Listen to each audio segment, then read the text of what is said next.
One of my favourite authors is Tim Ferriss, the author of The 4-Hour Workweek. And he talks about this concept called decision fatigue. And I was thinking about that recently, about how that applies to my life, but also how that applies to everyone's life as I'm in the business of helping people invest in property.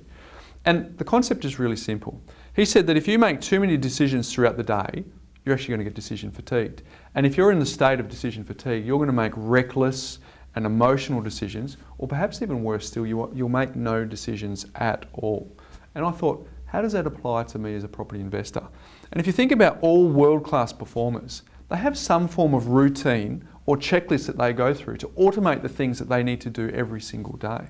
And like a pilot who's about to take off with maybe 200 or 300 or 400 passengers under their care, every single time, no matter what, they go through a checklist to make sure that everything's okay, to make sure that they can take off safely and have a really good chance of landing at the other end.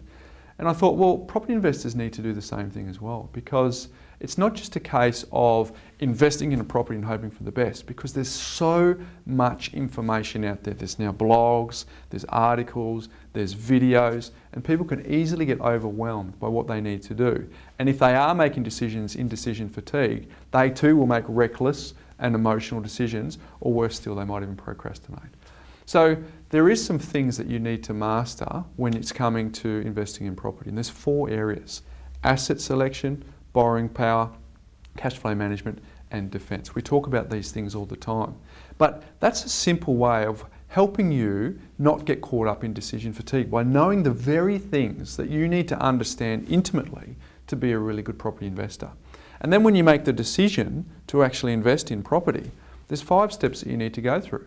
I need to clarify my position. I need to evaluate what that means for me in my circumstances. I need to put a plan in place so that I can deliver on that. I need to then implement it, and then finally I need to manage that process. So again, another routine or another checklist that I need to go through so I can make sure that I don't suffer from decision fatigue when I'm investing in property. So like all world-class performers, you really need to just have an awareness around this and know that it's actually coming, and put things in place to make sure that you don't suffer from any decision fatigue. So I guess the important point to note here is, for a property investor, is that property investing is actually a process. It's not an event.